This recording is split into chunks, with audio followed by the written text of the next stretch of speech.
Berdasarkan satu rahsia sulit yang paling panas, seorang banduan penjenayah yang cukup terkenal di dalam sesebuah negara di planet bumi ini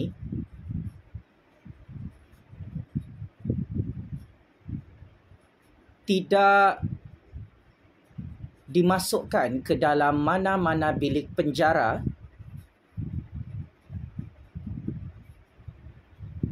bersama banduan penjenayah lain. Akan tetapi banduan penjenayah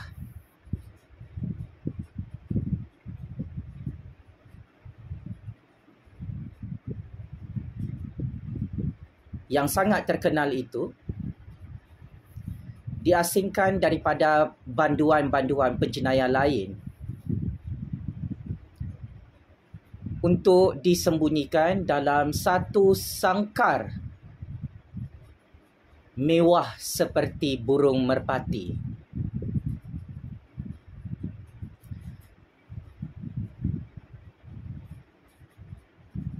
Hasil perisikan maklumat mendapati banduan penjenayah itu yang tidak pernah dilihat check in di dalam sesebuah penjara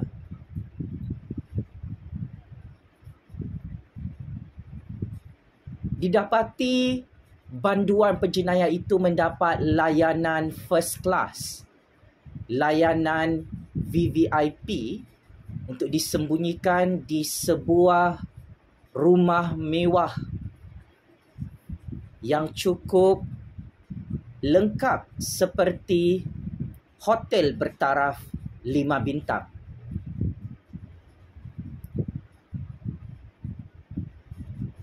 Rakyat di dalam negara tersebut, mereka sangka banduan penjenayah terkenal itu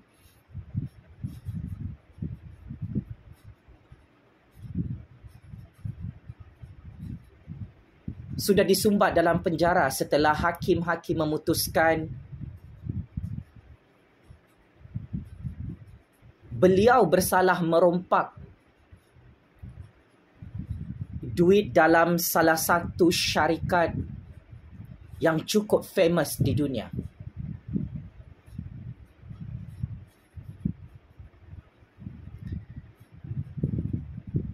Tetapi berdasarkan maklumat sulit, banduan penjenayah itu sebenarnya belum disumbat dalam penjara.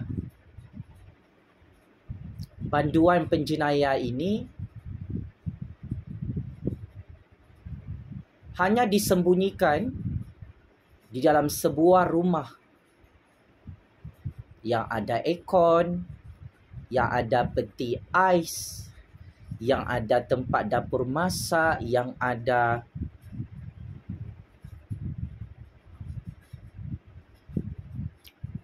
almari pakaian yang sangat mewah, tilam yang sangat mewah,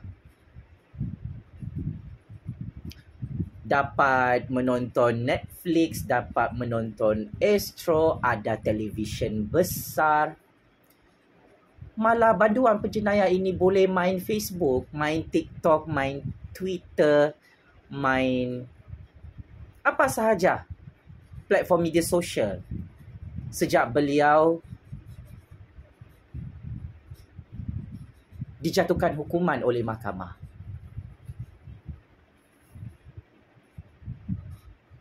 So, dengan pendedahan rahsia panas ini,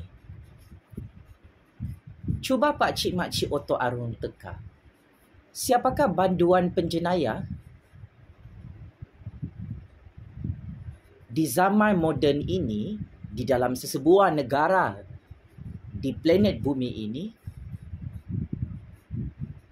Beliau sudah dijatuhkan hukuman penjara yang sangat berat. Tetapi sebenarnya beliau belum check-in penjara itu,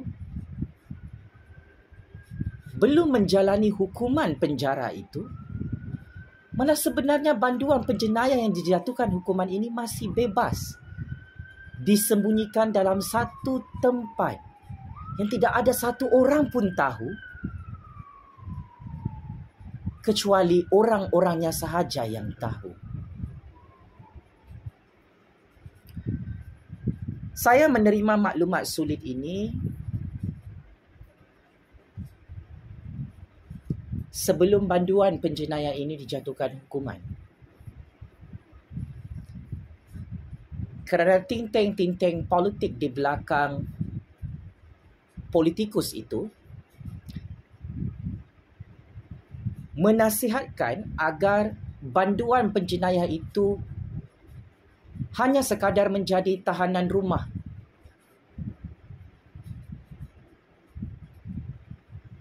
Seperti Aung San Suu Kyi satu ketika dahulu. Kalau anda masih ingat, politikus pro-demokrasi yang terkenal di negara Myanmar, Aung San Suu Kyi, pernah kalah dalam perbicaraan mahkamah dan dipenjarakan di dalam rumahnya. Maka konsep ini diguna pakai untuk banduan penjenayah bertaraf kayangan yang sangat berkuasa, yang besar kabelnya, yang sangat kaya hasil merompak rakyatnya dan negaranya. Ya, ini adalah burung merpati dalam sangkar emas yang dijaga dan dilindungi. Malah sampai sekarang masih naik turun mahkamah pakai suit mahal yang berharga puluhan ribuan ringgit.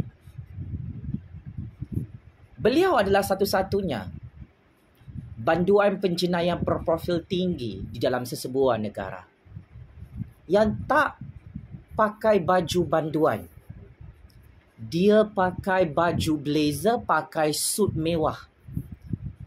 Setiap hari perbicaraan mahkamah setelah beliau dijatuhkan hukuman penjara bertahun-tahun, setiap hari, setiap minggu pakaiannya bertukar-tukar. Dan rakyat di negara tersebut perasan, kenapa banduan penjenayah itu tidak pakai baju banduan seperti banduan-banduan lain? Mari saya bocorkan cerita panas ini. Untuk makluman pakcik-makcik Otok Aru, banduan penjenayah ini tidak disumbat dalam penjara.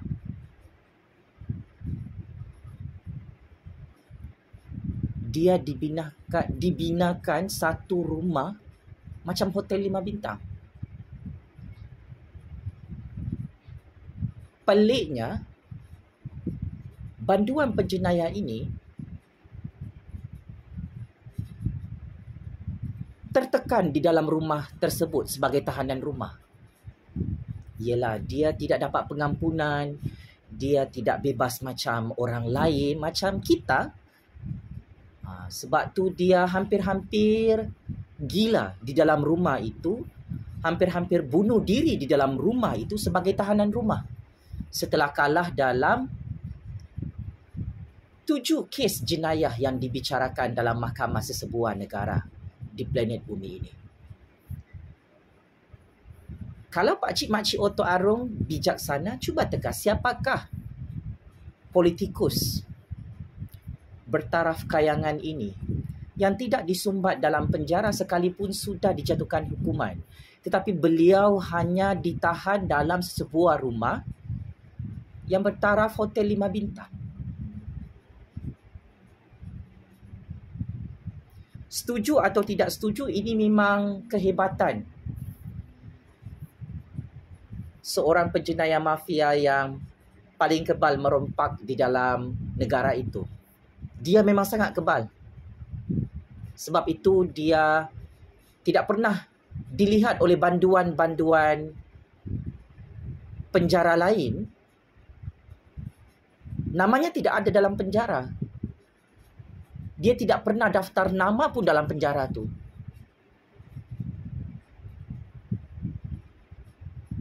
Sebab dia ini adalah bekas Perdana Menteri negara itu. Sumbangan Perdana Menteri itu sangat banyak. Sebab itu Perdana Menteri itu tidak boleh disumbat dalam penjara sampai sekarang.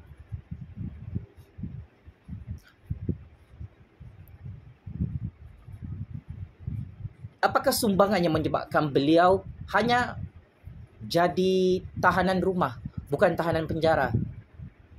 Mari saya bocorkan rahsia lagi lah.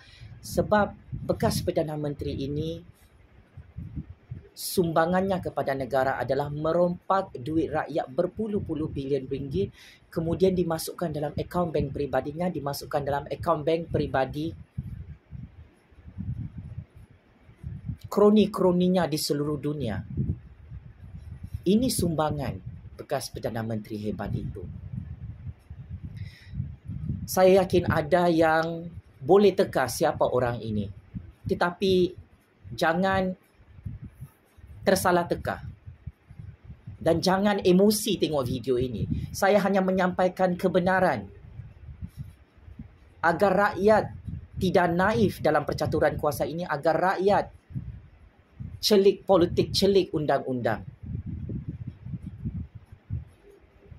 Bahawa inilah real politik dunia.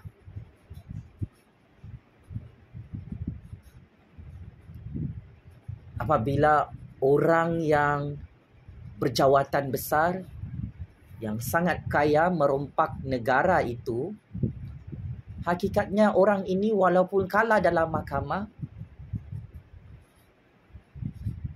dia tidak disumbat dalam penjara.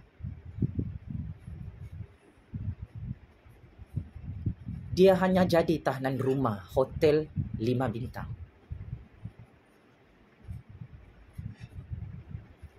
Pernah anda nampak mana-mana stesen TV menyiarkan banduan penjenayah itu disumbat dalam penjara? Tidak ada. Banduan penjenayah ini yang sangat terkenal di seluruh dunia tidak pernah dirakamkan di hari pertama beliau disumbat dalam penjara oleh semua stesen televisyen di negara tersebut. Kerana hakikatnya banduan penjenayah kayangan itu hanya sama seperti burung merpati dalam sangkar emas yang dijaga dengan cukup special. Paling dahsyat, banduan penjenayah ini makan sangat mewah. Sebab dia kan trilion A, dia bilion A selepas berjaya merompak negara itu. Tak sama dengan banduan penjara-penjara lain di seluruh dunia. Dia saja seorang yang makanan dia sangat sedap, sangat mewah. Banduan penjenayah lain makan ikan kering, dia makan ikan salmon. Banduan penjenayah lain makan nasi dengan kuah ikan, dia makan bukan nasi murah, nasi mahal, beras mahal.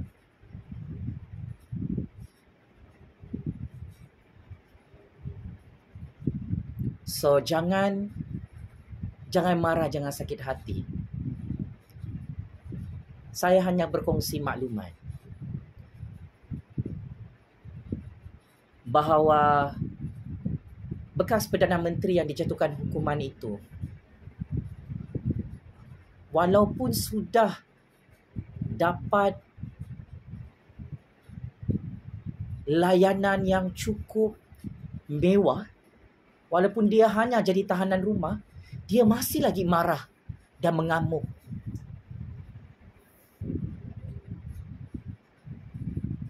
Dengan kerajaan di negaranya sebab dia hanya dapat diskaun 50%. Dia tak bebas daripada tahanan rumah itu.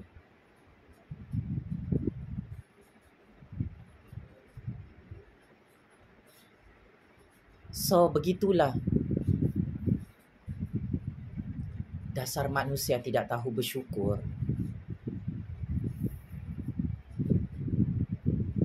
Sudah dibina rumah bertaraf hotel 5 bintang untuk dia. Dia tidak disumbat dalam penjara, dikasih makan sedap-sedap. Dia pula yang marah.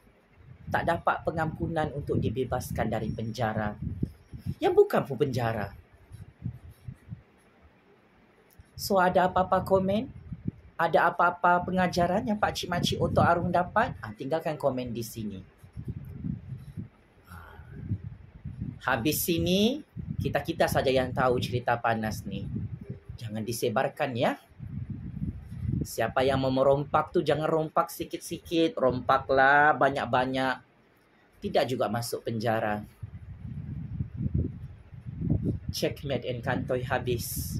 Pak Cik Makcik Otok Arung. Sekian, terima kasih.